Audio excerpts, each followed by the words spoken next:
Ram Ram Saran. Today I'm going to discuss the ABCD problems of Code Forces Educational Round 156. Let's discuss problem A. Sum of 3. Monokab has an integer n. He wants to represent his number as a sum of three distinct positive integers x, y, and z.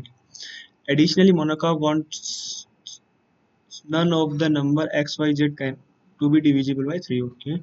Your task is to help Monocrop to find any valid triplet of distinct positive integer x, y, and z, or report that such a triplet does not exist. Okay. बोल क्या रहा है अपने को यार N given है x Y Z आज actually मेरा वो पैड का पेन गुम चुका है मिल नहीं रहा मेरे को तो मैं वापस माउस यूज़ कर रहा हूँ शुरुआत के दिन राइटिंग ख़राब होगी थोड़ा आज का दिन ही ख़राब था X Y Z three of the distinct values.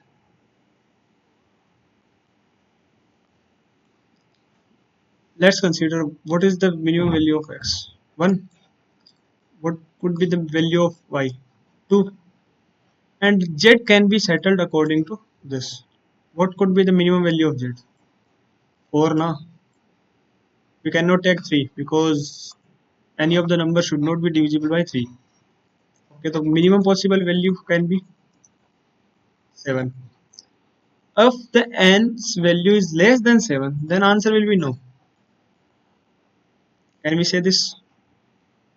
क्या बोल सकते हैं ये बिल्कुल बोल सकते हैं कि अगर है ना टोटल वैल्यू है ना 7 से कम है ना तो आंसर क्या आएगा नो आएगा मैंने एक्चुअली इसी प्रॉब्लम में पेनल्टी खा ली थी क्योंकि जो कोड लिखा था ना उसमें ये लिख दिया था कि इक्वल टू 7 लिख दिया था गलती से तो पेनल्टी इसमें भी लग गई थी ना एक्चुअली अब क्या होगा मैंने एक्स को क्या फिक्स कर दिया 1 कर दिया वाई को फिक्स कर दिया 2 तो जेड क्या हो जाएगा n-3 हो जाएगा अब एक्चुअली अगर जेड 3 से डिविजिबल है तो मैं क्या कर सकता हूँ जेड को एक घटा दूं अगर जेड में से माइनस माइनस कर दूं तो क्या वो 3 से डिविजिबल बचेगा नहीं बचेगा उसका रिमाइंडर क्या आएगा 2 आएगा एक्चुअली मान लो जेड की वैल्यू ये वाली वैल्यू 3 हो जाए 3 नहीं बोल सकता मतलब मैं 6 बोल देता अगर मान लो वैल्यू 6 हो जाए टोटल वैल्यू होती 9 तो 1 1 2 और ये क्या हो जाती 6 6 डिविजिबल है इसको एक कम कर देता हूँ 5 तो अब एक इसका बढ़ाना पड़ेगा ना कहीं से एक बढ़ा सकता हूँ क्या मैं नहीं बढ़ा सकता एक बढ़ाया ना इसको दो को एक बढ़ाया या फिर एक का दो बढ़ाते तो इक्वल हो गया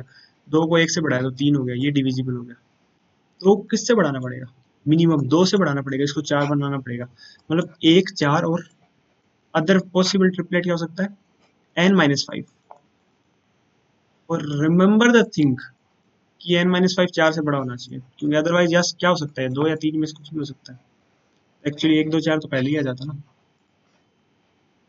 प्रॉब्लम बहुत ज़्यादा आसान थी यार ये पर मैं इसमें भी पेनल्टी खा लिया था मतलब 10 मिनट पीछे n इज लेस देन 7 है मैंने इक्वल टू 7 लिख दिया तो मेरे को पेनल्टी लग गई थी z को क्या कर दिया n-7 लिख दिया अगर z डिविजिबल है तो इसमें से 2 कम कर दूंगा इसको 2 से बढ़ा दूंगा और एक्चुअली याद रखना z should be greater than y होना चाहिए तब तो आंसर आएगा yes X Y Z otherwise answer क्या आ जाएगा no let's move to the problem B p of dark यार बिना पैड की बहुत दिक्कत आएगी इस प्रॉब्लम में पेन पेपर का बहुत ज्यादा यूज है थोड़ा देखना समझना क्या बोल रहे हैं Monocop tries to get home from work. He is currently at the point of 0, 0 of a two-dimensional plane. His house is at the point P is equals to Px, Py. Okay, unfortunately it is late in the evening, so it is very dark. Monogab is afraid of the darkness. ठीक है, he would like to go from home along a path illuminated by something. ये देखो मेरे को ये English बिल्कुल समझ नहीं आई. Thankfully, there are two lanterns located at point A, ax, by और bx, by. ठीक है. You can choose any non-negative integer w.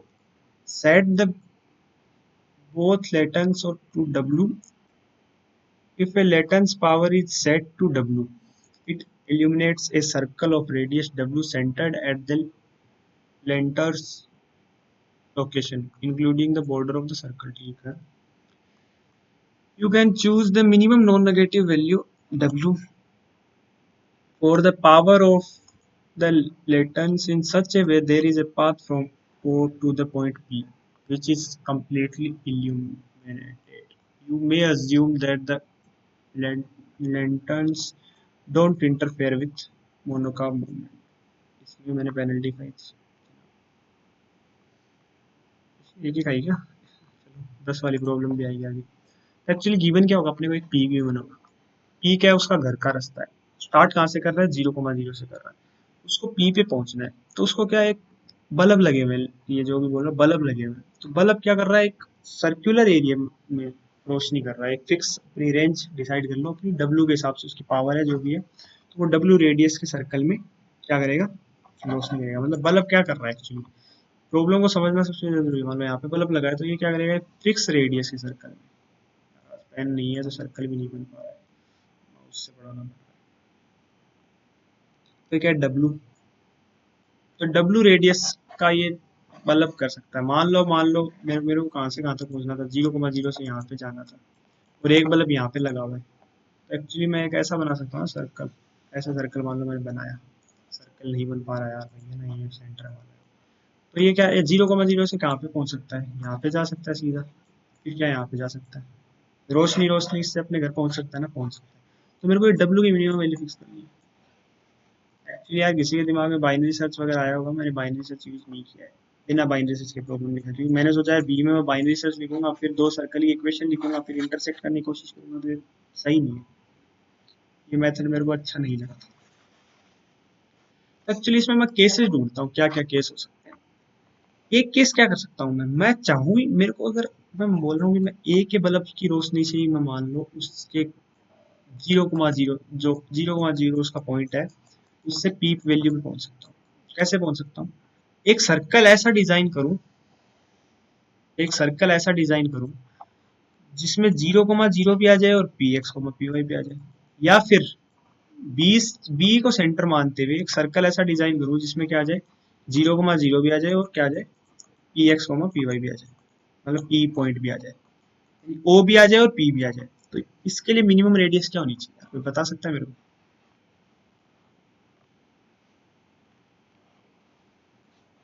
ये सर्कल बने बनाए थोड़ा आज को कर लेना यार, क्या बोलते हैं उसे, आज का एडिटोरियल शायद अच्छा ना हो जैसे बाकी एडिटोरियल होते थे। समझाने के लिए माउस यूज करना पड़ रहा है। एक्चुअली मैं कर क्या रहा हूँ, ओ से मेरे को पी पे पहुंचना है। मैं मान लो यही सर्कल बना दूं एक, ठीक है, ये बताओ मेरा इस सर्कल का सेंटर क्या पे है, ए है। एक्चुअली ये ए ही तो है इस सर्कल का सेंटर, ठीक है। अब एक चीज बताओ, ए से कुछ डिस्टेंस होगी इस पी की, ए से हुई कुछ डिस्टेंस होगी, इसकी रेडियस क्या हो सकती है यार, इसका जो रेडियस डिजाइन करूंगा वो क्या होगा। मान लो ए से ओ की डिस्टेंस है ए ओ, और ए से पी की डिस्टेंस है ए पी। इनमें से जो मैक्सिमम होगा ना, मैक्सिमम, वो इसकी रेडियस होगी। क्या मैं बोल सकता हूँ? बिल्कुल बोल सकता हूँ। सेम विद बी, अगर मान लो बी के अंदर ही लेके आता तो बी को मेरे को क्या करना पड़ता है, एक बड़ा सा सर्कल बनाना पड़ता है बी का, ऐसे इसको सेंटर मान के ऐसा सर्कल बनाना पड़ता है जिसमें ये ओ भी आ जाए और सब भी आ जाए। तो क्या होता है, बी की डिस्टेंस किससे निकालता, पी से, और बी की डिस्टेंस ओ से निकालता। तो एक्चुअली इसमें दिख रहा है वो होगा कि ओ ज्यादा दूरी पे है, तो बी जब सर्कल बनाता है तो वो कुछ ऐसा होता, तो वही निकालता बीपी और क्या, बीओ। इनमें से जो मैक्सिमम डिस्टेंस है ना उस सर्कल में, उसके एक मतलब उसी के जैसे, इसका मान लो बी वाले का जो लाइट हो रही है उसे क्या बोल सकते हैं, जो लाइटनिंग कर रहा है बी, वो येलो कलर की है और ये रेड कलर की लाइटनिंग कर रहा है। तो एक्चुअली मान लो उसे रेड का यूज करके जाना है, तो इन दोनों में से मैक्सिमम सिलेक्ट करना पड़ेगा, इन दोनों में से मैक्सिमम सिलेक्ट करना पड़ेगा, अगर प्रॉब्लम इतनी होती तो। तीसरा केस क्या हो सकता है, दोनों का यूज कर लो, ये हो गया, और इन दोनों का जो मिनिमम होगा ना वो लाइट यूज करेगा। अभी तक रेडियस आ गई, अगर अपन अलग अलग केस देखते हैं तो एक केस और क्या हो सकता है, एक केस ये दिख रहा होगा आपको, एक केस ऐसा भी हो सकता है, केसेस पे फोकस करना। एक केस ऐसा भी हो सकता है एक्चुअली कि मैं ए को सेंटर मान के सर्कल बनाऊं और बी को सेंटर मान के ये एक दूसरे को टच ही करें, जस्ट टच करें, या फिर कुछ नहीं। एक केस अदरवाइज क्या हो सकता है, अपने पास क्या क्या पॉइंट है, दो, अपने पास पॉइंट क्या क्या है, एक पी पॉइंट है, एक ओ पॉइंट है, ठीक है। अब मैंने क्या पहला केस क्या माना, ये दोनों एक सर्कल के अंदर आ जाए। पहला केस क्या, ये दोनों किसके अंदर आ जाए, ए के अंदर आ जाए। दूसरा केस क्या, ये दोनों किसके अंदर आ जाए, बी के अंदर आ जाए। तीसरा केस क्या कंसीडर करूं, मान लो ओ है ना, वो तो आ जाए ए के अंदर, ठीक है, और जो बी के अंदर क्या आ जाए, पी आ जाए। ये केस समझ में आया आपको? जैसे ये इस वाले केस में देखो, ये मान लो ए है, ये मान लो बी है, बी के अंदर क्या आ रहा है, पी आ रहा है, और ए के अंदर क्या आ रहा है, ओ आ रहा है, आ रहा है ना एक्चुअली, ठीक है। अब बताओ इस सर्कल की मिनिमम रेडियस क्या होगी, जो सर्कल बनाऊंगा मैं, और क्या होना चाहिए, सर्कल एक दूसरे को इंटरसेक्ट करना चाहिए, तो मिनिमम रेडियस जिसमें ये इंटरसेक्ट करेंगे वो क्या हो सकती है, दो सर्कल अगर एक दूसरे को टच कर रहे हैं, ए और बी पॉइंट है, तो इनकी रेडियस क्या हो सकती है, इन दोनों की डिस्टेंस का हाफ ही तो होगा। सर्कल पढ़ा होगा यार जेई के टाइम या फिर कभी भी जिंदगी में, तो उसकी प्रॉपर्टी पता होगी ना, इन दोनों की डिस्टेंस, इन दोनों की डिस्टेंस कैसे ले सकते हैं, इक्विलिब्रियम डिस्टेंस क्या फॉर्मूला होता था, कि दो x1 माइनस x2 का whole square plus y2 minus y1 का। एंड राइटिंग पे बिल्कुल फोकस मत करना, मैं जो बोल रहा हूँ उस पर फोकस करना। आज आपको थोड़ा ढूंढना पड़ेगा, कल पेन बैठ के ढूंढता हूँ। इन दोनों का इसका स्क्वायर रूट डिवाइडेड बाई 2, ठीक है। ये मेरा क्या होगा, इनके बीच की डिस्टेंस। और याद रखना क्या होना चाहिए, एक पॉसिबिलिटी क्या होनी चाहिए, ये तो आपको डिस्टेंस आ गई भाई, मिनिमम जो रेडियस होनी चाहिए, ये मिनिमम रेडियस आ गई, पर एक मिनिमम रेडियस क्या होनी चाहिए भाई, ओ भी तो उसके अंदर आना चाहिए। पता चला मैंने बनाया ओ, कहीं यहाँ पे ओ है, यहाँ पे ए और बी एक दूसरे को टच कर गए, पर ओ को अंदर लिया ही नहीं, ओ को भी तो अंदर लेना है। मैं ये केस छोड़ चुका था, इसलिए मेरा ये एक पेनल्टी लग गई थी। दिन खराब होना तब पेनल्टीज ही लगती है भाई। एक्चुअली क्या होगा, एक्चुअली होगा क्या,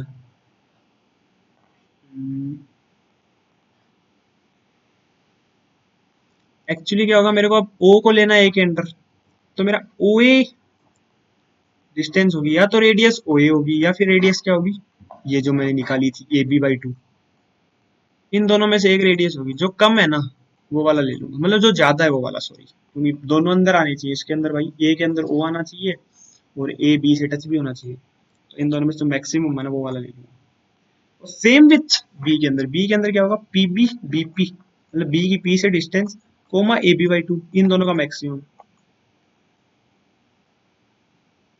और इन दोनों का मैक्सिमम आ रहा है बी के लिए। एक्चुअली अब टोटल आंसर क्या होगा, इन दोनों का मैक्सिमम जो भी आया, ठीक है ना, उसके अंडर आना चाहिए, इन दोनों का मैक्सिमम होगा। इसके थ्रू जो आंसर आ रहा है, अगर टच करके निकालना है तो। और फिर टोटल आंसर, नेट आंसर क्या होगा, एक केस का आंसर है, पहला केस क्या था अपना, ए के अंडर ही आ जाए पी और ओ दोनों, फिर बी के अंडर आ जाए, या फिर ए किसके अंडर आ जाए, ओ आ जाए ए के अंडर, और बी के अंडर क्या आ जाए, पी आ जाए, या फिर बी के अंडर क्या आ जाए, ओ आ जाए, ए के अंडर क्या आ जाए, पी आ जाए। कोड देख के केस समझते हैं, मैंने सारे केसेस मतलब ये केस एक्सप्लेन कर दिया, तो इसका उल्टा ही होगा, और ये इन चारों का जो मिनिमम होगा ना वो आंसर होगा। कोड देखते हैं इसका, यार कोड थोड़ा ध्यान से लिखा करो। अपन को क्या डबल जो वैल्यू है ना, उसमें क्या अपने 10⁻⁻6 तक दी होती है, तो थोड़ा इक्वेशंस के साथ है ना, सबसे ज्यादा जरूरी इस प्रॉब्लम में। कुछ लोगों ने केसेस भी बना लिए होंगे, कोड लिखने में गलती कर दी होगी, तो एक्चुअली कोड ध्यान से देखना। मैंने क्या इनपुट लिया, पी एक्स को पी वाई इनपुट लिया, बिल्कुल लिया। ए एक्स ए वाई क्या बता रहा है, ए का एक्स कोऑर्डिनेट और ए का वाई कोऑर्डिनेट, बी एक्स को बी वाई बता रहा है, ठीक है, ओल्डन ओल्डन। फिर क्या ए पी क्या बता रहा है, distance from A to P. मैंने स्क्वायर रूट नहीं लिया अभी तक, मैं यार स्क्वायर रूट को हैंडल करूँ या फिर ऐसे हैंडल करूँ, क्या फर्क पड़ता है, मेरे को तो लास्ट में मिनिमम लेना है ना, ठीक है। मैंने बीपी लिख लिया, ऐसे स्क्वायर रूट नहीं लिया, एक चीज छोड़ रहा हूँ अभी, है ना। ए ओ निकाल लिया, बी ओ निकाल लिया, यही होगा ना, क्योंकि ओ क्या है, 0,0 है। ये फॉर्मूला यार आपको नहीं पता है तो सर्च कर लेना, इक्वल दो कोऑर्डिनेट्स के बीच में डिस्टेंस, ये तो पता ही होगा। फिर मैंने क्या कर लिया, इनमें से जो इन दोनों का मैक्सिमम, अगर दोनों अंडर आ रहे हैं, तो ये जो सर्कल होगा, एक ए वाले सर्कल की रेडियस होगी, ये बी वाले की होगी, इन दोनों में से मैं कोई भी एक ले सकता हूँ, मेरे को लाइट बना के रखनी है, तो मैं मिनिमम वाला मैंने ले लिया। ये चीज समझ में आ गई होगी। अब आगे फोकस करना थोड़ा, ए बी। अब मैंने क्या, मेरे को ए से बी की डिस्टेंस निकालनी है। ए बी क्या बोल रहा है मेरा, distance from A to B निकालिए मैंने, जो यहाँ पे आपको मैंने एक्सप्लेन किया था यार, बहुत गंदा डायग्राम। ए टू बी की डिस्टेंस निकालनी है और इसका हाफ कर देना है, तो मैंने एक्चुअली क्या किया, ए टू बी की डिस्टेंस निकाल लिए। Now what should I do is इसकी an1 क्या बता रहा है मेरे को, ये देखो ये वेरिएबल्स में मैंने क्या स्टोर किया, an1 मैंने क्या कर लिया, आंसर स्टोर कर लिया इसमें भी, an3 में भी आंसर, ये चलो मेरे को मैक्सिमम स्टोर करके रखना था क्योंकि ये आंसर अभी तक इतना आंसर आ चुका है इसलिए। फिर मैंने क्या वैल्यू वन में क्या निकाला है, जो मेरा बीपी था बी टू पी डिस्टेंस और एओ था, इन दोनों का मैक्सिमम। ठीक है, एक्चुअली मैं यही बता रहा हूँ, जो बीपी और एओ में से जो था उसका मैक्सिमम, बीपी बी के पी टू डिस्टेंस, ए की ओ टू डिस्टेंस, इन दोनों में से जो मैक्सिमम होगा वही तो लूंगा, सबका मैक्सिमम ही ले रहा हूँ अल्टीमेटली तो। और फिर क्या होगा, तीसरा तीसरा जो एट्रीब्यूट था अपना वो क्या था, इन दोनों के बीच की जो मिनिमम डिस्टेंस थी, जो ए बी था मेरा, ए बी क्या बता रहा है, ये बता रहा है।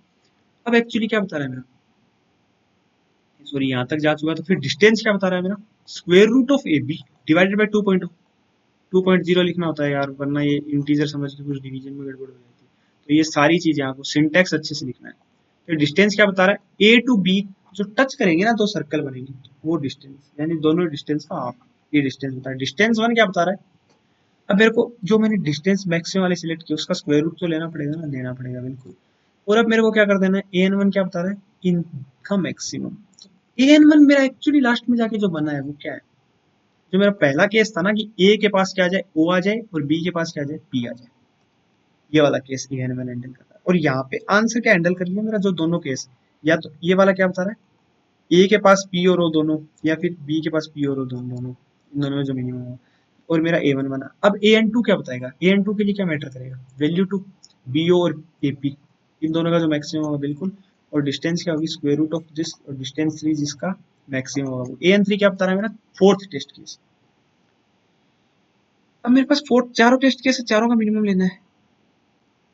मैंने ए एन टू को क्या कर दिया था, सॉरी ए एन टू में क्या डिफाइन करना है, हाँ ए एन टू में क्या कर रहा हूँ, अब ए एन टू मेरा क्या बता रहा है, स्क्वायर रूट ऑफ आंसर, मैंने यहाँ पे स्क्वायर रूट नहीं लिया था एक्चुअली, आंसर जो निकाला था ना कि इन दोनों का टेस्ट केस, तो इसका स्क्वायर रूट ऑफ ले लिया मैंने ए एन टू के पास। अब ए एन टू, अब लास्ट में फाइनल डिसाइड करते हैं, ए एन टू मेरे को बता रहा है कि ये वाला जो टेस्ट केस है, यानी ए के पास ओ और पी दोनों, या फिर बी के पास क्या हो, ओ और पी दोनों, इन दोनों में से जो बेटर होगा ना, बेटर सॉल्यूशन मतलब मिनिमम होगा दोनों, वो ले लिया। वो क्या बता रहे हैं, a n two, a n one और ए एन थ्री क्या बता रहे हैं, वही वाली चीज, ए के पास बी आ जाए और बी के पास क्या आ जाए, ओ आ जाए, और ए के पास ओ आ जाए या फिर बी के पास क्या आ जाए, पी आ जाए, इन दोनों में से जो मिनिमम होगा वो वाला ले लिया। और मेरे को क्या, अब देखो मेरे को 6 पॉइंट्स तक वो करना था प्रिंट, तो मैंने सेट प्रिसीजन 12 ले लिया एसएफटी के लिए, ए एन टू प्रिंट कर दिया। एक्चुअली ये प्रॉब्लम यार टफ नहीं थी, पर वही थी, मैथमेटिक्स बेस्ड थी थोड़ी, सर्कल वाली चीज। और मे भी मैं सर्कल डिजाइन नहीं कर पाऊंगा, तो इसलिए थोड़ा सुनने पे थोड़ा ज्यादा फोकस करना होगा। इस पेन इसी में रफ वर्क ज्यादा था, इस प्रॉब्लम में जैसे रफ वर्क की जरूरत नहीं पड़ेगी। इसमें मैंने 10 पेनल्टीज खाई है, और मेमोरी लिमिट एक्सीड, मेरे को अभी भी नहीं पता ये क्यों आई है। फिर मैंने पूरा इम्प्लीमेंटेशन मिटा के फिर नए तरीके से इम्प्लीमेंट किया, पर आपको फायदा होगा, क्योंकि मगर ये इम्प्लीमेंटेशन जो मैंने किया था ना, इतना भद्दा दिख रहा है, अगर ये मेमोरी लिमिट एक्सीड नहीं आती और चल जाता तो शायद, मतलब वही था, अच्छा नहीं लगता है। तो अब देखते हैं, हम इस प्रॉब्लम को समझते हैं। प्रॉब्लम यार सही में बहुत अच्छी प्रॉब्लम थी। We call the string A is lexicography smaller than the string B if A is a prefix of B or there exists an index I। I क्या है, मिनिमम। अब देखो लेक्जियोग्राफिकली स्मॉलर समझा रहा है यहाँ पे, लेक्जियोग्राफिकली स्मॉलर क्या होगी, कोई इंडेक्स आई ऐसी लाई कर जाए जिसमें ए आई क्या हो जाए, डिक्शनरी, या डिक्शनरी जैसे बनाते हैं ना, जैसे ए बी सी है और ए बी डी है, तो इनमें लेक्जियोग्राफी स्मॉलर क्या ये वाली है, क्योंकि ये सी वाला क्या, बाकी सब तो सेम है प्रीफिक्स। और या फिर ये हो जाए ए बी और ए बी सी में कौन सा है, ये वाला, क्योंकि प्रीफिक्स क्या सेम आ रहा है ना दोनों का, पहली स्ट्रिंग दूसरी वो है प्रीफिक्स है, तो वो वाला हो जाता है। तो लेक्जियोग्राफी के लिए पता होना चाहिए अपने को क्या होता है। आगे बढ़ते हैं। Consider a sequence of string s1 s2 sn, ठीक है, each consists of lowercase Latin letters. String s1 is given explicitly and all other strings are generated according to the following. S1 मेरे को गिवन है, बाकी strings मेरे को generate करनी है जो S2 से लेके Sn है। कैसे जनरेट करनी है? To obtain the string Si, a character is removed from Si minus 1 in such a way that string Si is lexicographically minimum। अब देखो इस लाइन का मैं आपको मतलब समझा। ये एग्जांपल लेते हैं DACP। क्या एग्जांपल लेंगे? DACP। ये मेरा क्या S1 है। अब मान लो मेरे को S2 जनरेट करना है। S2 कैसे जनरेट होगा? मेरे को जो S1 में से कोई एक कैरेक्टर गायब करना है, कोई भी एक कैरेक्टर, मतलब मैं कोई भी एक कैरेक्टर गायब कर सकता हूँ। वो ऐसे गायब करना है कि जो भी स्ट्रिंग बचे ना वो लेक्सियोग्राफिकली मिनिमम हो, मिनिमम पॉसिबल। जो भी जितने भी मतलब डी को गायब करने पे क्या है? ACB, और ए को गायब करने पे DCB, सी को गायब करने पे क्या है? DAB, और बी को गायब करने पे DAC। मिनिमम कौन सा था? ACB थे ना, कौन सा गायब करूंगा मैं? डी गायब करूंगा। S3 में क्या होगा? इसमें से कौन सा गायब करूंगा? बेटर रहेगा सी गायब कर दूंगा, AB बचेगा बेटर। और A4 क्या होगा?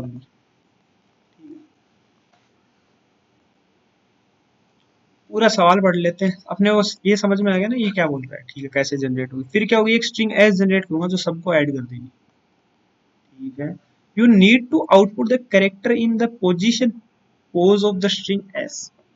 एस ऑफ पोज मेरे को रिटर्न करना है। एस का कंस्टेंट क्या है? एस की लेंथ का 10⁶। तो एक चीज बताओ, इसकी लेंथ क्या होगी? जो S1 प्लस S2 जनरेट होगा इसकी लेंथ क्या होगी? S1 की लेंथ क्या होगी? n, और S2 की लेंथ क्या होगी? n-1। ए कट गया, फिर क्या होगी? n-2 प्लस ऐसे करके कि क्या? 1। तो टोटल लेंथ क्या हो जाएगी? n multiply by n+1 divided by 2। 10⁶ है, 10⁶ मल्टीप्लाई 10⁶ प्लस 1 मतलब वही होगा 10⁶। मान लो 10⁻12 डिवाइडेड बाई 2 मतलब 5 इंटू 10⁻11 के आसपास है कुछ। 5 इंटू 10⁻11 के आसपास आ रहा है कुछ, इससे ज़्यादा ही आ रहा है ना, क्योंकि मैंने +1 वाला फैक्टर खा लिया। यार ये बहुत ज़्यादा हो गया, मतलब ये स्ट्रिंग जनरेट नहीं करनी, इसीलिए अगले ने पोजीशन का पूछा हुआ है। पे पहले उल्टा प्रॉब्लम सोल्व करना चाहिए। जब भी ऐसी प्रॉब्लम देखो ना, उल्टा चलो कि मेरे को पोजीशन ही क्यों पूछा। The thing which matters is कि मेरे को पोजीशन के बारे में क्यों पूछा, क्योंकि स्ट्रिंग इसलिए नहीं पूछ सकता था यार, बहुत ज्यादा कैरेक्टर हो गए, नहीं होगा, नहीं हो पाया, नहीं प्रिंट कर पाएगा इतना ज्यादा। पोजीशन में कैसे निकाल सकता हूँ? पहली चीज जो दिमाग में आएगी ना कि मैं कितने कैरेक्टर हटाने के बाद मेरी पोजीशन आ रही है। पहले पहले को नहीं हटाने के बाद कितने कैरेक्टर बचे? n, फिर कितने बचे? n-1, फिर कितने बचे? n-2, ऐसे कैरेक्टर्स बचे। तो ये कौन से वाली स्ट्रिंग, कितने नंबर वाली स्ट्रिंग में आएगा ये जो पोजीशन है? ये पता कर सकते हो क्या? बिल्कुल कर सकते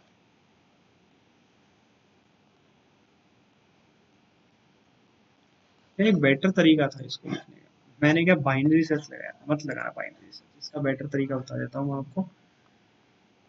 मैंने क्या कर दिया? बाइनरी सर्च लगा दिया कोई भी एक्स फाइंड करने के लिए, तो उसकी टाइम कॉम्प्लेक्सिटी बेटर होगी। नहीं, वो वाला बेटर है, बाइनरी सर्च वाला सही में। तो मान लो मैंने कुछ किसी एक्स वैल्यू के लिए आ रहा है ये, कि ये जो पोजीशन है ना, बाइनरी सर्च लगा, बाइनरी सर्च को छोड़ देता है, बाइनरी सर्च की जरूरत नहीं है। कि अगर मेरी पोजीशन की वैल्यू n से बड़ी है तो ये क्या दूसरी वाली स्ट्रिंग में आएगा? नहीं आएगा, बिल्कुल आएगा। पोजीशन -n हो जाएगा, दूसरे वाली स्ट्रिंग की इस इंडेक्स पे आएगा। अगर n-1 से ये बड़ा है तो n-1 घट जाएगा, ऐसे घटते जाएंगे। लास्ट में जो कुछ वैल्यू बचेगी ना, मान लो किसी x पे अपन, अब x वैल्यूज बची है और पोजीशन जो भी अभी बची है वो x से कम हो गई, कम या इक्वल हो गई, तो वो वाले कैरेक्टर में मेरे को वैल्यू निकालनी है। तो पहला कोड देख लेते हैं। थोड़ा कोड मैं यार पेन पेपर लेके थोड़ा नहीं समझ पाऊंगा, कोड देख लेते हैं। मतलब पूरा कोड नहीं दिखा रहा मैं आपको, यही चीज दिखा रहा हूँ कि कैसे निकाला। मैंने क्या बाइनरी सर्च लिख दिया किसी पॉइंट x पे जाके, तो मैंने कैलकुलेट क्या किया? सम निकाला। कैसे? मान लो किसी पॉइंट x तक के स्ट्रिंग्स के बाद आ रहा है, मान लो x तक की स्ट्रिंग्स के बाद आ रहा है n+n-1 प्लस n-2 प्लस ऐसे करके n माइनस मिड तक। इतने सारे कैरेक्टर्स क्या हो रहे हैं? गायब हो रहे हैं। इनके बाद जो भी स्ट्रिंग बची ना, कौन सी स्ट्रिंग बची? कितनी लेंथ की? n माइनस मिड -1 की जो भी स्ट्रिंग बची ना, उसमें मान लो पोजीशन आ रही है, उसी में लाई कर रहा है इतनी पोजीशंस के बाद। तो इस इक्वेशन सम निकालने फॉर्मूला पता होगा अर्थमेटिक प्रोग्रेशन का। क्या होता है? n/2 multiply by 2a plus n-1 multiply by d। 10th class में पढ़ते थे यार बहुत अच्छे से, इसका तो पता ही होगा आपको। तो इस फॉर्मूले में इक्वेशन पुट कर दी, यहाँ पे पुट किया नहीं की, बिल्कुल की भाई। आप बोलोगे लॉन्ग लॉन्ग क्यों लिखा, क्योंकि एल एल मैंने ऊपर डिफाइन ही कर रखा है, तो क्यों लिखा यार, मेमोरी लिमिट हटाने चला गया था इसलिए। Mid 2 multiply mid divided by 2, ठीक है, ये मेरा सम निकल गया। एक्चुअली अगर सम की वैल्यू लेस देन पोजीशन है तो आंसर आगे वाले रेंज में लाई करेगा, मतलब उससे बड़ा ही होगा, एक्स की वैल्यू कम नहीं होगी। तो या तो एक्स की वैल्यू वो होगी, आंसर में डाल दो, और क्या आगे वाले इंटरवल में लाई करेगी, या फिर आगे वाले इंटरवल। मैं एक्चुअली यहाँ पे स्टोर क्या कर रहा हूँ, सम वन भी स्टोर कर रहा हूँ। सम वन क्या बता रहा है, मेरा जो सम था ना एक्स तक की वैल्यू का, वो सम बता रहा है, और आगे जाके वापस फॉर्मूला लिख के कैलकुलेट, या फिर क्या करेंगे, पीछे वाली रेंज में आ जाएंगे।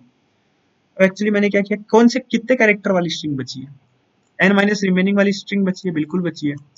और पोजीशन कौन सी बची है, अब जो एन माइनस रिमेनिंग वाली में कौन सी पोजीशन होगी, ये सम वाला घट गया, पहले जितनी भी पोजीशन थी वो वाली पोजीशन, यानी एन माइनस रिमेनिंग कैरेक्टर की जो भी स्ट्रिंग बची है उसकी इस पोजीशन पे मेरे को जाना है। ये चीज समझ में आ रही है क्या, इतना समझ लिया ना, अब आगे प्रॉब्लम सॉल्व। अब मेरे को प्रॉब्लम को किससे करना है, नई तरीके से। अब एक्चुअली ध्यान से देखना, मैं एक्चुअली गायब कैसे करूंगा, मैं जो मेरे को कोई स्ट्रिंग पता है, वो मेन चीज ये थी, जैसे मान लो कोई भी स्ट्रिंग है, एक चीज बताओ, अगर A B C D E F होती स्ट्रिंग, डी ई होती, कौन सा कैरेक्टर गायब करता, मैं लास्ट वाला करता ना, फिर क्या करता, डी वाला गायब करता, फिर सी वाला गायब करता, फिर बी वाला करता। मतलब अगर स्ट्रिंग ऑलरेडी सॉर्टेड है तो मैं क्या करूंगा, लास्ट से कैरेक्टर हटाने शुरू कर दूंगा, ठीक है। बट अगर स्ट्रिंग सॉर्टेड नहीं है, मान लो क्या है, स्ट्रिंग बी ए सी है, मान लो, पहला कौन सा कैरेक्टर गायब दूंगा, आप लोग कुछ बोलेंगे सी, सी गायब किया तो बी है, पर बी गायब किया तो कौन सा आ रहा है, ए अपनी प्राइमरी पोजीशन पे आ जा रहा है ना, आ जा रहा है। तो मतलब पहली कैरेक्टर जो भी स्ट्रिंग बची नई कैरेक्टर की, पहली अकरेंस जिसमें ऐसा हो रहा हो, पहले आई की अकरेंस, तो मैं क्या करूंगा, ऐसा ही को हटा दूंगा, ठीक है।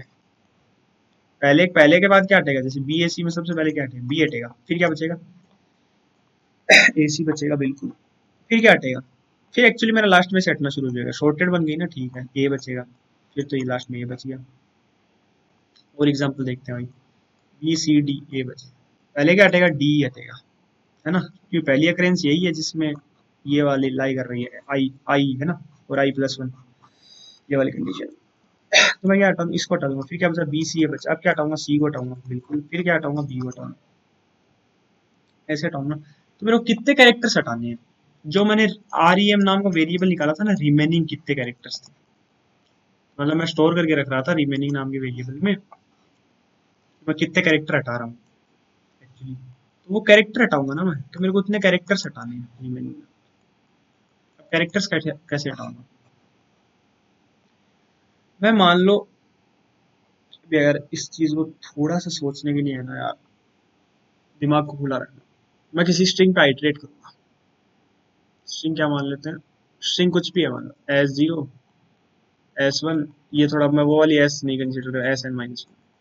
मैं मान लो किसी स्ट्रिंग पे आइटरेट कर रहा हूँ, मान लो मैं आई पोजीशन पे पहुंच गया, उससे पहले जो भी वैल्यूज थी ना वो सॉर्टेड थी ऑलरेडी, और अब मेरे पास एस ऑफ आई आया है, और इससे पहले जो भी वैल्यूज थी ना वो सॉर्टेड थी, सॉर्टेड वैल्यू को मैं क्या करता जाऊंगा, एक नई स्ट्रिंग वेरिएबल में डालता जाऊंगा, ठीक है, डालता जाऊंगा, मान लो नई स्ट्रिंग वेरिएबल। अगर उसकी जो लास्ट वैल्यू थी जो सॉर्टेड थी, अगर वो एस ऑफ आई से क्या है, बड़ी है, तो मैं क्या करूंगा, एक्चुअली बड़ी है तो इसको हटाना पड़ेगा भाई, एक ऑपरेशन तो इसको हटाना हो गया, सबसे बेटर ऑप्शन ये है ना, सबसे पहली पोजीशन जिसको हटाना है, बिल्कुल हटाना पड़ेगा, इसको हटा दिया। अब वापस मैं क्या करूंगा, मेरा एक एक हट गया, तो ठीक है, रिमेनिंग से क्या हो गया, जो एक घट गया ना। अब एक्चुअली मैं क्या करूंगा, वापस एस आई को ही इसके लास्ट से कंपेयर करूंगा, कब तक हटाता जाऊंगा, जब तक जो लास्ट वाली इंडेक्स जो थी ना, लास्ट वाली इंडेक्स आर बिगिन वाली इंडेक्स, वो जब तक उसकी वैल्यू एस ऑफ आई से बड़ी है, जब तक हटाता जाऊंगा। अगर एस ऑफ आई से बड़ी नहीं है तो एस आई को किस में ऐड कर दूंगा, उसमें ऐड कर दूंगा, जो स्ट्रिंग है ना उसमें ऐड कर दूंगा एस ऑफ आई को, प्लस ऐसे करते जाऊंगा। और अगर सारी स्ट्रिंग शॉर्टेड हो गई, मान लो आई किसके ऊपर इक्वल पहुंच गई, एन के ऊपर इक्वल पहुंच गया, तो मैं क्या करूंगा, लास्ट एलिमेंट निकालना शुरू कर दूंगा। ऐसे करके मेरे को कौन सी स्ट्रिंग बचा लेनी है मेरी, एस टी आर बचा लेनी है लास्ट में, और एस टी आर का क्या करना है, कौन सी पोजीशन प्रिंट कर देनी है, जो पोजीशन बची थी किसके बाद, एलिमेंट्स हटाने के बाद। आगे का कोड देखते हैं। ये मैंने बाइनरी सर्च वाला पार्ट समझा दिया आपको, बाइनरी सर्च के बिना भी हो जाता है ये एन तक टाइट्रेट कर सकते हैं। तो एक्चुअली क्या होता है, सी एच क्या हो जाता है, इसीलिए मैं बोलता हूँ यार थोड़ा मतलब, बोला था ना मैंने अभी लास्ट वीडियो बनाई थी उसमें बता ही रहा था आपको, थोड़ा 15 सेकंड सोच लेना चाहिए एक्स्ट्रा इम्प्लीमेंटेशन में, मैं जल्दी बाइनरी सर्च पे कूद गया। इवन ये बेटर है, थोड़ी टाइम कॉम्प्लेक्सिटी कमी कर रहा है, एन प्लस लोगन कर रहा है। स्टिल इम्प्लीमेंटेशन हैवी है, जब अपना वही सॉल्यूशन चल सकता है तो इतनी मेहनत क्यों करनी। ठीक है, तो ये क्या मतलब विजिटेड वाला मार्क कर रहा था पहले में, इसकी जरूरत नहीं है। पहले मैं थोड़ा कुछ अलग इंप्लीमेंट करने की कोशिश कर रहा था, स्ट्रिंग में स्टोर नहीं कर रहा था। एक्चुअली मैंने एक वेरिएबल बार बनाया स्ट्रिंग वाला, एस टी आर वाला, ठीक है ना, एस टी आर मेरी क्लियर है, एस टी आर है ना। अब मेरा क्या, मैं स्टार्ट कहाँ से कर रहा हूँ, जीरो इंडेक्स से स्टार्ट कर रहा हूँ, जे मान लो जीरो है, यहाँ से कोड देखना थोड़ा है ना। पोजीशन मैंने बचाई हुई पोजीशन निकाल ली, और कितने मेरे रिमेनिंग एलिमेंट थे, रिमेनिंग स्टोर कर रखे, इतने मेरे को कैरेक्टर्स हटाने हैं। मैं कैरेक्टर्स हटाने शुरू किए, मैं कहाँ तक जाऊंगा, जे इज लेस देन एन क्यों कर रहा हूँ मैं, कब तक, जब तक अगर S T R of length क्या है, जीरो है, तो मैं क्या करूंगा, इसमें सीधा का सीधा जे जोड़ के आगे बढ़ जाऊंगा। अदरवाइज मैं क्या करूंगा, एस ऑफ जे को किससे कंपेयर करूंगा, उसी से कंपेयर करूंगा। अगर वो लेस देन इक्वल्स टू है तो मैं सीधा सीधा इसको जोड़ के आगे बढ़ जाऊंगा, अगर ऐसा नहीं है तो मैं क्या कर दूंगा, ब्रेक कर दूंगा। और ब्रेक करके क्या कर दूंगा, जो स्ट्रिंग वैल्यू जो भी बची ना उसको पॉप बैक कर दूंगा, उसको लास्ट कैरेक्टर को बाहर निकाल दूंगा। तो एक कैरेक्टर बाहर निकाल दिया तो ये वापस यहाँ पे पहुंच गया, एक कैरेक्टर निकल गया, ऐसे लास्ट तक मैंने कैरेक्टर बाहर निकाल दिया। और जे अगर एन तक नहीं पहुंचा तो मैं लास्ट में क्या कर दूंगा, स्ट्रिंग को कंप्लीट कर दूंगा, जो लास्ट स्ट्रिंग बची है। तो अभी एस टी आर के पास क्या है, मेरे पास कि इतने कैरेक्टर हटाने के बाद जो स्ट्रिंग बची ना, वो वाली स्ट्रिंग में पहुंच गया मैं, और इसकी क्या कर दी मैंने, पोजीशन प्रिंट कर दी। यार बहुत अच्छा क्वेश्चन बोलूंगा मैं इसको, एज कम्पेयर टू सी, ये मतलब अच्छा, अच्छा लेवल का क्वेश्चन था। बट एक्चुअली मैं थोड़ा इम्प्लीमेंटेशन में इतने दिन हो गए यार, कितने दिन हो गए, कब लिखा था मैंने लास्ट कोड, लिखा लास्ट कोड अभी 27 से 26 को एग्जॉस्ट होने के बाद कोई कोड ही नहीं लिखा। इतनी प्रैक्टिस, इतने दिन में इतना फर्क आ जाता है, वो रिदम ब्रेक हो जाता है almost. That hit you hard. Even D problem आसान थी, डी प्रॉब्लम आसान थी, आसान इसका यार ऑब्जर्वेशन बेस्ड थी, इम्प्लीमेंटेशन बहुत आसान था। ऑब्जर्वेशन क्या थी इसमें, एक गलत ऑब्जर्वेशन दिमाग में आ रही थी, मैं कमेंट भी पढ़ रहा था एक्चुअली लोगों ने, उन्होंने भी वही गलती की थी जो मैंने की थी। मेरे पास एक्चुअली वैसे 25 मिनट बचे, तो 25 मिनट में कर पाना इस, 25 मिनट में हो जाती है जब आपका दिन अच्छा हो, पर दिन खराब हो तो 25 मिनट में कोई चांस ही नहीं है, 1 घंटा लगता है। बोल क्या रहा है, प्रॉब्लम अच्छे से पढ़ते हैं। Monaco has n numbers, 1 to n, and is set initially empty. Initially set का empty. He adds his number to this set n times in order. During each step, he adds a new number which has not been present in the set before. In other words, the sequence of added number is a permutation of length n. Every time Monaco adds an element into the set except for the first time he writes out a character. If the element monocarp is trying to insert becomes the maximum element in the set, monocarp writes out the character. Okay. If monocarp is trying to insert becoming the minimum element in the set, monocarp writes out the character. Yes. If none of the above, monocarp writes out the character. Okay. You are given a string s of n minus 1 character. These represent the character written out by Monarch. You have to process m queries to the string. Each query has the format IC. Replace SI with the character C. Okay ठीक है, वो तो processing query, ठीक ठीक ठीक, ये कुछ नहीं बोला, मोड लेना है लास्ट में, मेरे को बताने नंबर ऑफ कितने सीक्वेंस जनरेटेड पॉसिबल। मैं एक्चुअली आपको ये देख के समझाता हूँ, टेस्ट के समझाता हूँ।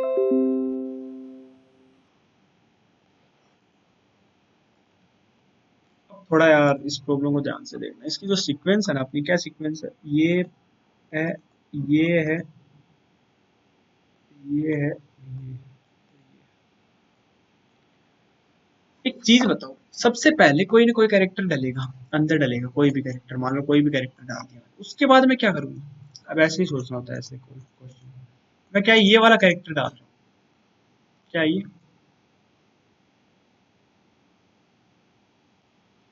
एक्चुअली यार इसमें एक चीज दिख रही होगी आपको, जैसे ये क्या है, मिनिमम बता रहा है कि ये जो भी कैरेक्टर आएगा ना, अभी अभी तक जो भी सेट में अवेलेबल मिनिमम है, सेट में अवेलेबल नहीं होगा, पर जो भी कैरेक्टर डालूंगा अभी तक जितने भी कैरेक्टर डल चुके हैं ना, उनका मिनिमम उनसे सबसे छोटा आएगा, सबसे छोटा आएगा। मैंने अभी अभी मैंने दो डाल दिया तो यहाँ पे एक ही आएगा फिक्स। इवन तीन डाल दिया ना, यहाँ पे दो आ सकता है, पॉसिबल है दो आ जाए, ये वो भी मिनिमम बिल्कुल पॉसिबल है। ठीक है, एक चीज बताओ, थोड़ा सा सोचना है, कि जो मैं एक डालूंगा कहीं भी, कहीं ना कहीं तो मेरे को एक डालना पड़ेगा ना। मान लो आप बोल देते पहली पोजीशन पे एक डाल देता, तो शायद ये कैरेक्टर एग्जिस्ट ही नहीं करता कहीं पे। क्या मैं मान लो पहली पोजीशन पे मैं कुछ भी डाल सकता हूँ? पहली पोजीशन पे मैं उल्टा जनरेट करने की कोशिश करता हूँ, चलो ब्रैकेट जनरेट करने की कोशिश करता हूँ, थोड़े से एग्जाम्पल लेते हैं, एक दो तीन चार है पांच, ब्रैकेट जनरेट पहले एक डला कुछ फर्क नहीं पड़ता, दो डला, दो दो क्या अब तक का मैक्सिमम है, दो क्या अब तक का मैक्सिमम है, मैक्सिमम के लिए कौन सा साइन लाई कर रहा था?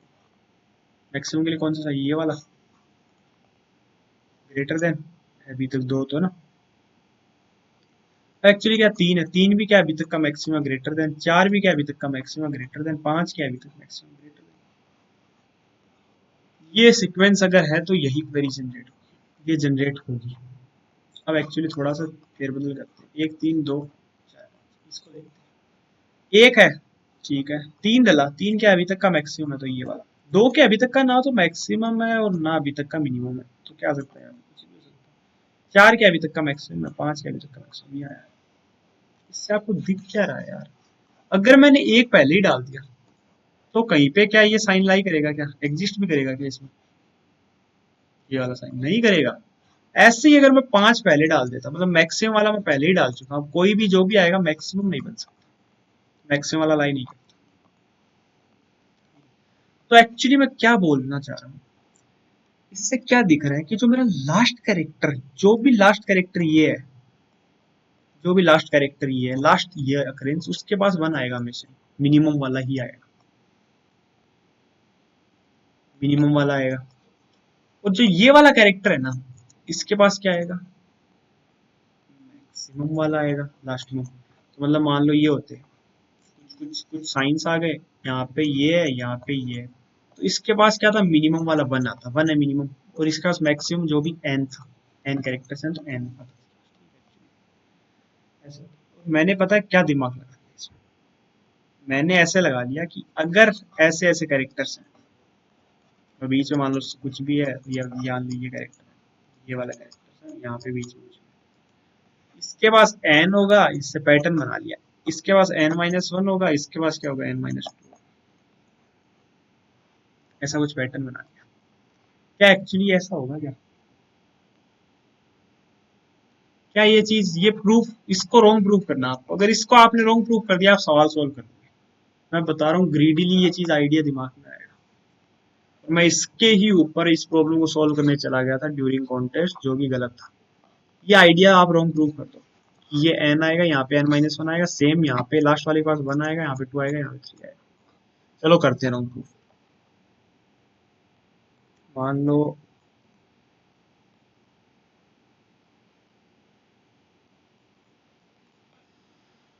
यहाँ पे मैं क्या भरूंगा, एन की वैल्यू मान लो 10 है, ठीक है, यहाँ पे मैंने 10 भरा, और यहाँ पे एक्चुअली मान लो मैंने 8 भर रखा है,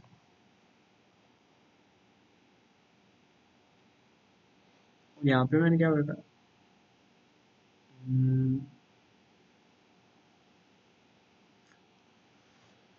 मैंने 8 भर रखा है।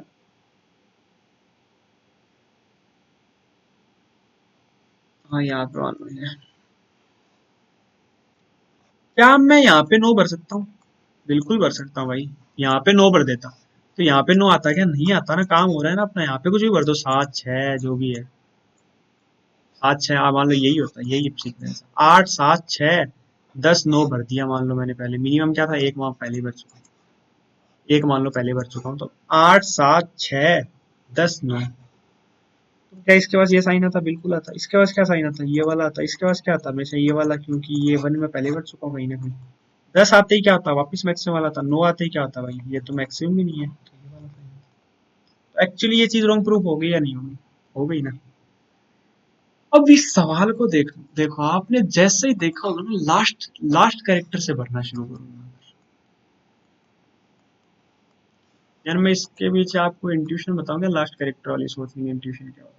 जब भी ऐसी प्रॉब्लम हो ना, मान लो आप इसको सोल्व ही नहीं कर रहे, सी ये रिप्लेसमेंट आई नहीं, ऐसे सोल्व किया, और ये रिप्लेसमेंट नहीं है, और रिप्लेसमेंट है तो मतलब कुछ बिग ऑफ 1 या फिर बिग ऑफ log n में होगा, और ऐसी प्रॉब्लम है तो इतना तो दिख गया होगा, कुछ प्री कंप्यूटेशन होगा log n में, log n नहीं आएगा, बिग ऑफ 1 ही होगा, या तो suffix prefix kind of use होगा, कुछ भी होगा।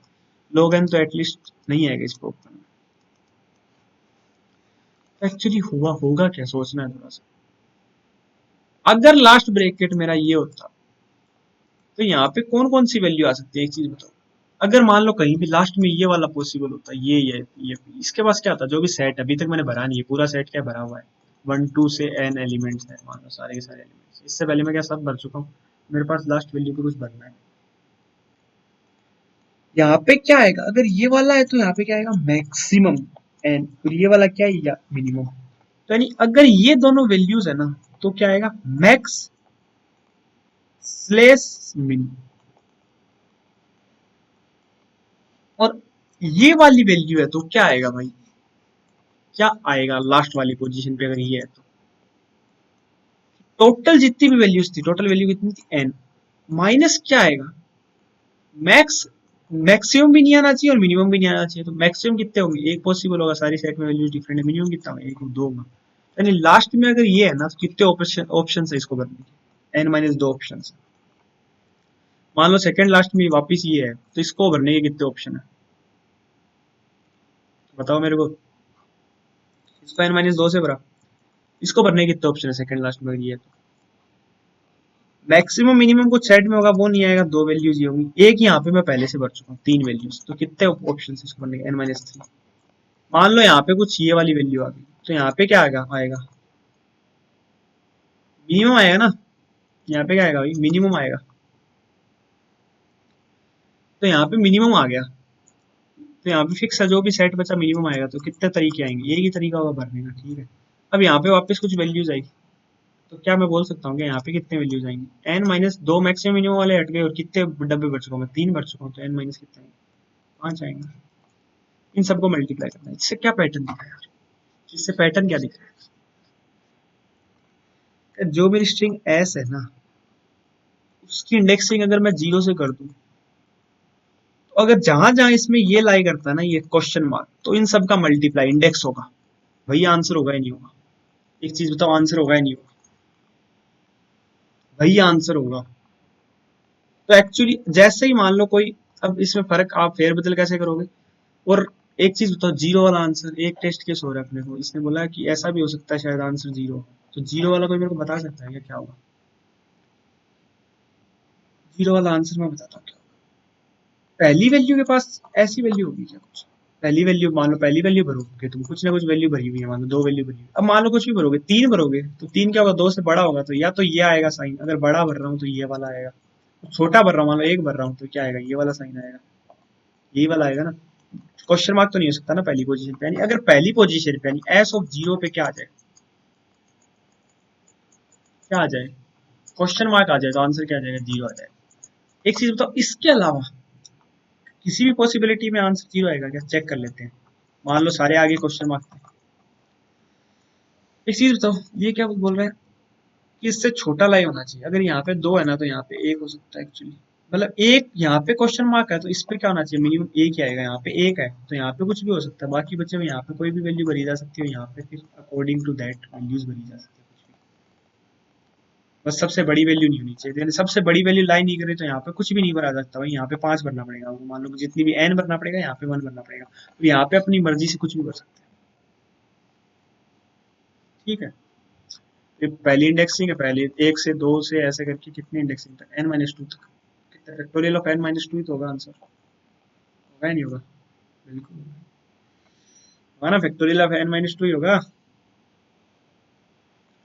काम हो गया ना अपना।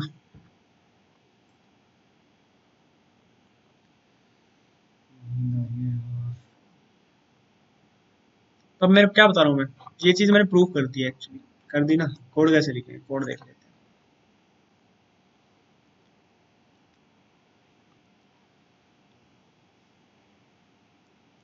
एक्चुअली यार इस सॉल्यूशन तक पहुंचने के लिए मैं क्या थोड़ा सा इस चीज को रॉन्ग प्रूव नहीं कर पा रहा था। एक्चुअली मैं कमेंट सेक्शन में गया था, तो यहाँ पे मैंने कमेंट मिली थी मेरे को कि I am ashamed of myself for accepting without thinking that in problem D I fixed। Yes yes, ये चीज यही मैंने गलती की थी। तो ऐसा हो जाता है।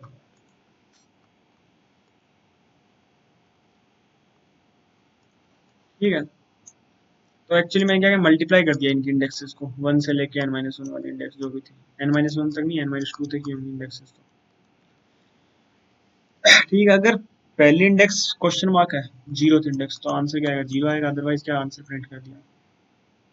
अब अगर पोजीशन बदल रहा हूँ, अगर वो क्वेश्चन मार्क में बदल रही है पोजीशन, पहले अगर क्वेश्चन मार्क है तो उसको क्या करूंगा मैं, डिवाइड कर दूंगा। डिवाइड किससे करूंगा, इनवर्ट, इन्वर्ट से करूंगा। किससे डिवाइड करूंगा, पोजीशन से डिवाइड करूंगा। पोजीशन से डिवाइड करने का तरीका क्या होता है यार, power of position of mode minus two, ऐसा होता है ना। ये चीज होती है, आप ये पढ़ लेना, चाइनीज रिमाइंडर थ्योरम, पता नहीं कौन सी थ्योरम है, पर ठीक है, ये चीज याद रखने वाली। मास्ट मेरे को भी नहीं पता है प्रूफ कैसे होता है। तो ये चीज इसको क्या करिए, एक्चुअली ये क्या करिए, answer is equal to answer divided by position है। ठीक है, यही चीज है। इसको क्या, कैरेक्टर को लाई कर दिया, अगर ये कैरेक्टर लाई किया, अगर वो क्वेश्चन मार्क में बदला है, तो क्या करूंगा मैं, मल्टीप्लाई बाई इसकी जो पोजीशन बदल रहा था वो उस पोजीशन से मल्टीप्लाई कर दूंगा।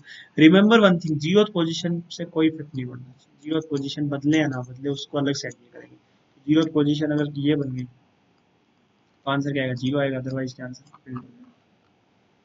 यार यही थे चारों प्रॉब्लम्स। मैंने इस कॉन्टेस्ट में बहुत ही रस्टी परफॉर्म किया। सबमिशन दिखा देता हूँ, ये चीज। एक्चुअली अगर मैं यहाँ पे इस प्रॉब्लम को सही से किल कर लेता ना, इस point पे, अगर ये प्रॉब्लम मैंने यहाँ पे किल कर ली होती तो शायद मैं डी सॉल्व कर पाता। और इवन बी में भी यार ये पेनल्टी नहीं लगनी चाहिए थी, सी ए में भी नहीं लगनी चाहिए थी। तो आई विल बाउंस बैक, होता है कभी कभार। तो यार अगर कोई भी प्रॉब्लम आज मैं शायद इतने अच्छे से नहीं समझा पाया हूँ, मेरा पेन गुम गया है, पता नहीं कहाँ चला गया है। तो अगर कोई भी प्रॉब्लम आपने इस वीडियो से सीखी हो, तो यार लाइक कर देना वीडियो, और क्या बोलते हैं इसे, सब्सक्राइब तो कर लेना चैनल को, क्योंकि अभी मैं सोच रहा हूँ सी एस के सॉल्यूशंस के साथ आऊँ। अभी सर्दियों में मेरे लिए हर कॉन्टेस्ट वर्ल्ड कप का टाइम है, तो किसी ना किसी दिन मैच रहेगा, तो मैं मैच वाले दिन, इंडिया जिस भी दिन मैच है, मैं कॉन्टेस्ट में पार्टिसिपेट नहीं कर पाऊँ। और अभी हमारी जो कंपनी है सैमसंग वाले, तो वो कुछ coding premier league type of thing, मतलब कॉन्टेस्ट करवा रहे हैं अभी, राइज फॉर कैंपस पे कुछ टाइम पास कर रहे हैं, तो वो करना है। तो उसमें क्या, थर्सडे को कॉन्टेस्ट रहेगा रात को 7 बजे, यानी थर्सडे को जो भी कॉन्टेस्ट रहेगा ना, उसमें पार्टिसिपेट करवाना मुश्किल होगा। आई विल ट्राई कि मैं एडिटोरियल प्रोवाइड करवा पाऊँ, जित एट मैक्सिमम एज एडिटोरियल में जितने प्रोवाइड करवा सकता हूँ ना, वो मैं ट्राई करूँगा। तो यार लाइक कर लेना, सब्सक्राइब कर लेना चैनल को, और शेयर कर देना मेरे साथी कॉम्पिटेटिव प्रोग्रामर्स के साथ। तो थैंक यू एवरीवन, मिलते हैं अगले कॉन्टेस्ट में, जो कि 12 अक्टूबर को है, और अब की बार पेन ढूंढ के ही मिलेंगे।